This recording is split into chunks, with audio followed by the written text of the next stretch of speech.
వెంకీ వద్దు, నన్ను వదిలే. మా నుంచి తప్పించుకోవటం అంత సులభం కాదు. నేను పరిగెత్తి అలసిపోయాను.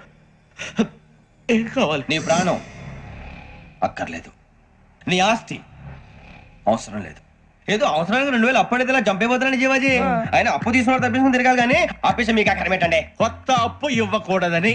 ఇదిగో వెంకీ, కావాలంటే నీకు ఇచ్చిన పాత బాకీ మర్చిపోతాను, నన్ను వదిలే. మీరు మమ్మల్ని వదలనా? మేము మిమ్మల్ని వదలలేమండి. మీ దగ్గర అప్పు తీసుకున్న నిజం మమ్మల్ని నీలా వెంటాడు. అందుకు నన్ను ఎంత ఆడుతున్నారా? నన్ను అంతగా నాయపసలేదు. ఉండి లేదంటే మొత్తం లేకుండా పోతారు. ఇప్పుడు మీకు ఇస్తే జరిగేది అదే. ఇస్తే ఇవ్వండి, లేకపోతే మానేయండి, అంతేగాని శుక్రవారం పూట అశుభ మాటలు మాత్రం ఆడకండి. శుక్రవారం లేదు, శనివారం లేదు, అసలు వడ్డీ వ్యాపారమే చేయడం లేదా? జీవాజీ డిస్కషన్స్ అనవసరం. ఇప్పటికి 18,000 ఇచ్చారు, ఇంకో 2,000 ఇస్తే 20,000 రౌండ్ ఫిగర్ అవుతుంది. 2 రోజులు తిరిగి ఇచ్చేస్తాం.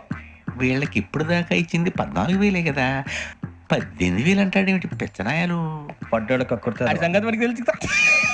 అసలేనయ్యా, ఇదే నేను మీకు ఇచ్చే ఆఖరి అప్పు. మీరు ఇచ్చిన ప్రతిసారి ఇలాగే అంటారు. ఇతనే వచ్చిందని తగలేయకుండా ఊరికే వచ్చింది ఏంటి? అబ్బాయి ఏం లేదండి, జాగ్రత్తగా ఉపయోగించి పైకి రావాలయ్యా. సరే, ఈ 2,000తో 20,000 సంపాదిస్తారు. అదే కూర్చొని ఆలోచిస్తాం. ఆ జీవగాడు ఎప్పటికైనా జీవితంలో పైకి రావాలంటాడు. రోజు ఇంత పైకి వస్తాం తెల్లడికి. రే, మనం దొరికిన వాళ్ళ దగ్గర అప్పు చేసి తాగెత్తనం. ఇలా ఎన్నాళ్ళు ఇచ్చే వాళ్ళు ఉన్నన్నాళ్ళు తెలిసిన వాళ్ళందరూ అయిపోయారు, ఇంకెవరు మిగిలారా? అందుకే నేను ఎప్పుడు అంటూ ఉంటాను సర్కిల్ బెంచ్ మని ఒక రెండో పెంచుకుందామన్నా ఎవడు కోఆపరేట్ చేయట్లేదా? మనం చూస్తేనే జంప్ అక్కడ. అరే వడ్డీ ఎంతైనా పర్వాలేదు, అప్పు ఏంట్రా అంటే ఒక ముందు రాడే. ముందుకు వస్తే వాళ్ళు వెనక్కి వెళ్తారని భయం. భయం భయం భయం, ఎక్కడ చూసినా భయం. ఎన్నాళ్ళు ఈ భయం? మనల్ని చూస్తే మనకే పరమ అసహాయం చేస్తుంది. మనకే కాదు, ఊళ్ళో వాళ్ళందరూ కూడా అదే ఫీలింగ్. అందరూ డిగ్రీ 3 సంవత్సరాలు చదివి పాస్ అయితే మనం 6 సంవత్సరాలు చదివి పాస్. మరి ఉద్యోగం ఎవడి? ఉద్యోగాలు ఇవ్వక, అప్పులు ఇవ్వక, తాగేది ఎలాగా, బతికేది ఎలాగా? అరే మనం మాత్రం మనుషులం కాదా? మనకి కోరికలు ఉండవా? ఇప్పుడు మనం ఆలోచించాల్సింది అది కాదు, రేపటికి ఎవరిని చంపాలి. కాలనీలో ఎవరు సార్?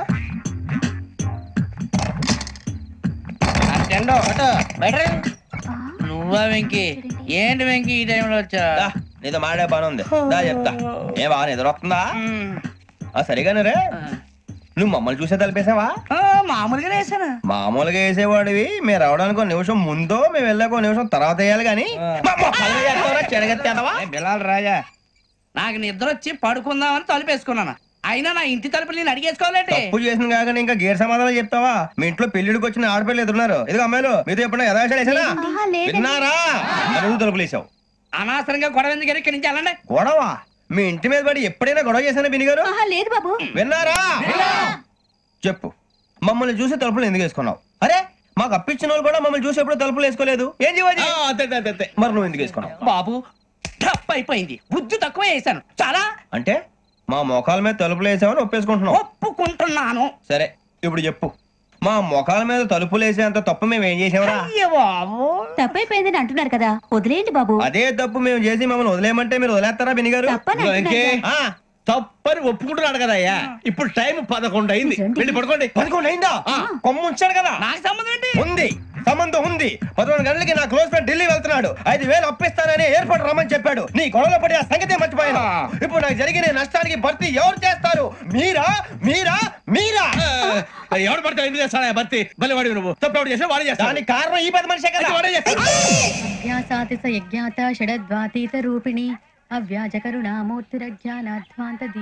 బీరు రమ్ము కలుపుకూడదు, తలకే పట్టేసింది. ఏంటే చదువుకుంటున్నావా? చదువుకో. దేనైనా వెనక్కి తీసుకురావాలం గానీ కాలం వెనక్కి తీసుకురావడం ఎవడి వల్ల కాదు. టైం విలువ గురించి నువ్వు మాట్లాడడం. నువ్వు ఎలా పోతే నాకెందుకులే. ఏమ్మా నీ పూజ అయిందా? తలకే పట్టేసింది, కాస్త మజ్జిగుంటే ఇవే. మా నాయనే అందరూ పొద్దున్నే లేచి టీలు కాఫీలు అడుగుతుంటే నువ్వు మాత్రం మజ్జిగ అడుగుతున్నావురా. కాఫీలు టీలు తాగే స్టేజ్ వాడు ఎప్పుడో దాటిపోయాడు. రాత్రి తాగింది దిగాలంటే మజ్జిగే తాగాలి. నువ్వు తల దించుకోవడం ఎందుకురా? నీలాంటి యదవనగానందుకు నేనే దించుకోవాలి తల. రాత్రి సుబ్బారావు గారి ఇంటి మీద గొడవకి వెళ్ళేవంటగా. అలా చెప్పాడు మీకు? మళ్ళీ గొడవ కెడతావా? నీ దెబ్బకు భయపడి రాత్రి తలుపులు తీసి పడుకున్నారంట. తెల్లారగా టైంట్లో దొంగలు పడ్డారు. ఇంట్లో ఉందిలేండి, పట్టుకుపోవడానికి అక్కడ కూతురు తప్ప. ఎన్నాళ్ళు ఇలా బేవర్స్గా తిరుగుతావురా? ఇన్నాళ్ళని ఏం ఫిక్స్ అవ్వలేదండి. చిచి నాన్నా, అమ్మా కంబైన్ స్టైల్స్ కి ఫ్రెండ్స్ ఇంటికి పిలుద్దాం అంటే వీడికి భయపడి ఎవరు రావడం లేదు. నేనేం చేశానే? వాళ్ళ వంక అదోలా చూస్తున్నావంట. గొప్ప ఫిగర్ అని అదోలా చూస్తాను, ఏదో మోహాలు వేసుకొని. చదిగా ఆ గొంతు ఆ వాలకం చూడలేకపోతున్నాను రా బాబు. చిన్నప్పుడు వచ్చి నా అలాగే ఉన్నావు, తెగ ముడిచిపోయారు. ఇప్పుడు నచ్చట్లేదు నాన్నగారు మీకు? నేను యదవలతో డిస్కస్ చేయను. నేను చేస్తాను. మీరు చెప్పదలుచుకుంది ఏమిటో చెప్పండి. ఇంక చెప్పేదే ఉంది. నువ్వు ఇలా గాలికి తిరుగుతుంటే నేను తిండి పెట్టలేను. నాన్నగారు ఇప్పుడు శుక్ర మహాదశి 4వ పాదంలో ఉంది. నేను ఇప్పుడు ఏం చేసినా కలిసి రాదు. శనిగారు సెంటర్ లో కాసేసి నన్నే చూస్తాడంట. వాడు అలా సైడ్ అయిపోయి నేను ఏదో ఒకటి అవుతాను కదా, మీరు కంగారు పడకండి. ఇవన్నీ ఆ జగదాంబ చౌదరి గారు చెప్పాడా? జేసీ గారిని గాడు గిడు అనకండి బాబు, మీకే మంచిది కాదు. అబ్బా ఊరుకోండి, ఎవరి నమ్మకాలు వాళ్ళవి. ఎరా ఇంతకీ ఆ శనిగాడు సైడ్ కి ఎప్పుడు వెళ్తాడంట? నేను పోయా. సెంటర్ లోకి రావాలమ్మా. మరి ఆ గురువు సెంటర్ లోకి ఎప్పుడు వస్తాడంటావు? అవన్నీ మనకి తెలుస్తాయి అంటే జేసీ గారు తెలుస్తాయి. నాన్నగారు ఒక 1000 రూపాయలు ఇవ్వండి, నెక్స్ట్ నుంచి అన్ని అడిగేసి వస్తాను. ఎదిగిన కూతురు గుండెల మీద కుంపటైతే నీలాంటి బేవార్స్ కొడుకు క్లైమోర్ మైన్స్ లాంటి వాడు చీదరిదుడా. ఆ జేసీ గారు పోయాక వీడు నేను అమ్మ నువ్వే ఫీల్ ఓకే. ఆయన కావాలని అంటున్న మాటలు కాదు, ఆయన దేవుడు. కానీ ఆ శనిగాడు ఆడి కాన్సన్ట్రేషన్ అంతా నా మీదే పెట్టేశాడు. మరి ఇప్పుడు ఎలాగరా నాన్న? ఆ పని మీద డబ్బులు అడుగుతుంటే నిసుకుంటున్నాడు. పోనీ నువ్వేనా ఇవే? నా దగ్గర కూడా లేవురా. తెలుగు భాషలో నాకు నచ్చని ఒకే ఒక్క పదం లేదు.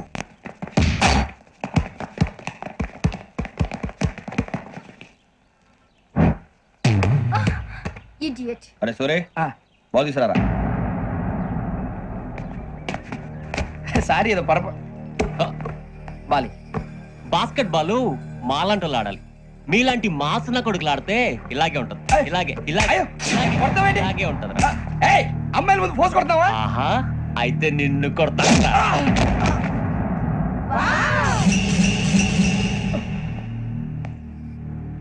వాడు అమ్మాయిలు ఉన్నారని చూడరా ఎరా రెచ్చిపోతున్నాడు. బాస్కెట్ బాల్ మీ వాడి ఆట కానీ మీలాంటి మాసోళ్ళు ఆడే ఆట కాదు అంటున్నాడు రా. రే ఇంత ముందు 2-3 సార్లు కూడా ప్రతి విషయంలో జోక్యం చేసుకుని మనల్ని కొడుతున్నాడు రా. వాడిని ఏదో ఒకటి చేయాలరా, వాడిని వదలొద్దురా.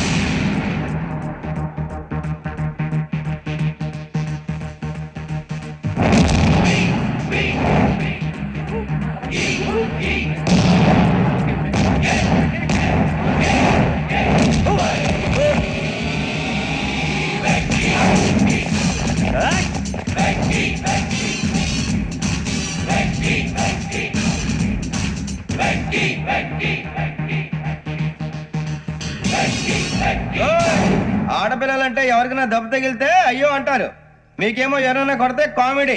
కొట్టినోళ్ళు మీ దృష్టిలో హీరోలు. ఇప్పుడు నేను పచ్చడి కొడేస్తాను, నేను హీరోని అయిపోతానా? ఏంట్రా రెచ్చిపోతున్నావు? మాకు ఛాన్స్ ఇవ్వా? అసలు వచ్చింది నీకోసం. మా వాడి బ్యాక్గ్రౌండ్ తెలియక అడమే చేయిస్తావు. ఇప్పుడు నీకు అప్పుడు అయిపోతున్నా రే. వాడి బ్యాక్గ్రౌండ్ సరే, అసలు నీ బ్యాక్గ్రౌండ్ ఏంట్రా? నాకు సెపరేట్ బ్యాక్గ్రౌండ్ అంటూ ఏం లేదురా. నేను ఎక్కడ నిలబడితే అదే నా గ్రౌండ్. అంత పుడింగువా? తెల్దా?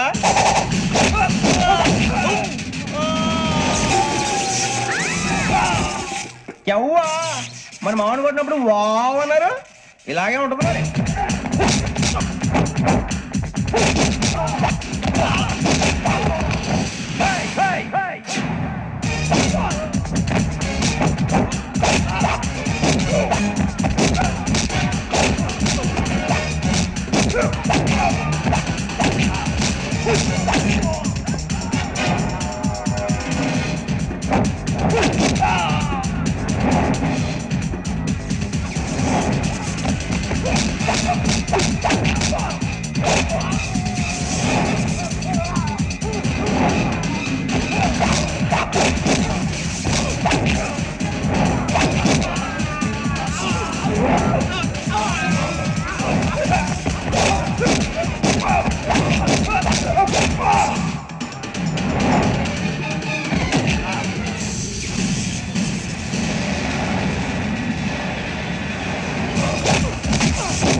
సూర్యబాబు,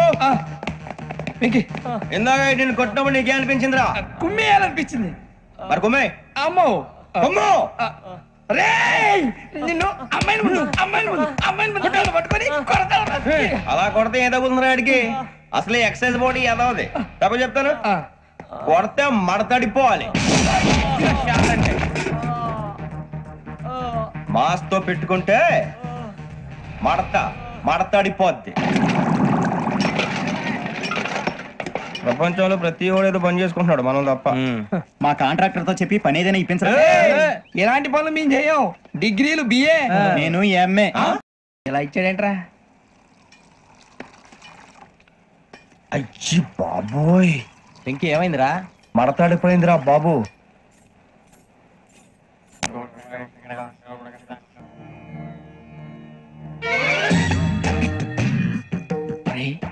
కళ్ళు మూసుకునే ఉన్నాడు, కొంపదీసి నిద్రపోతున్నాడేంటి? ధ్యానం. కళ్ళు మూసుకొని ఎవరినో కాంటాక్ట్ చేస్తున్నారు. అవునా? అబ్బా.